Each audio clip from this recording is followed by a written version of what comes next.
News 28 मराठीमध्ये आपले स्वागत आहे। आजच्या मोठ्या बातम्यांबद्दल बोलूया। यवतमाळ गुरुपौर्णिमा निमित्त पळशी येथे श्री संत योगीराज विठ्ठोबा देवस्थान येथे भक्तिभावाचे वातावरण। गुरुपौर्णिमा उत्सवानिमित्त श्री संत योगीराज विठ्ठोबा देवस्थानात भक्तिभावाचे वातावरण। यवतमाळ आर्णी तालुक्यातील पळशी येथील श्री संत योगीराज विठ्ठोबा देवस्थानात गुरुपौर्णिमा उत्सवानिमित्त धार्मिक व आध्यात्मिक कार्यक्रमांचे मोठ्या उत्साहात आयोजन करण्यात आले। यावेळी दिवसभर भजन कीर्तन व महाप्रसादाचा कार्यक्रम भक्तिभावाने संपन्न झाला। या उत्सवासाठी पळशीसह येडशी, पारडी, नस्करी, कवठा तसेच परिसरातील अनेक गावांतील भाविकांनी मोठ्या संख्येने उपस्थिती लावली। भजन कीर्तनाच्या माध्यमातून संत परंपरेचे विचार, गुरुसेवेचे महत्त्व आणि समाजात सद्भावना, नैतिकता व आध्यात्मिक मूल्यांचा संदेश देण्यात आला। महाप्रसादाचा लाभ सर्व भाविकांनी श्रद्धेने घेतला।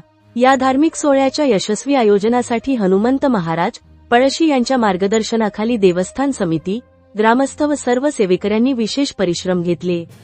संपूर्ण परिसर भक्तिमय वातावरणाने दुमदुमून गेला असून गुरुपौर्णिमा उत्सव उत्साहपूर्ण व शांततेत पार पडला।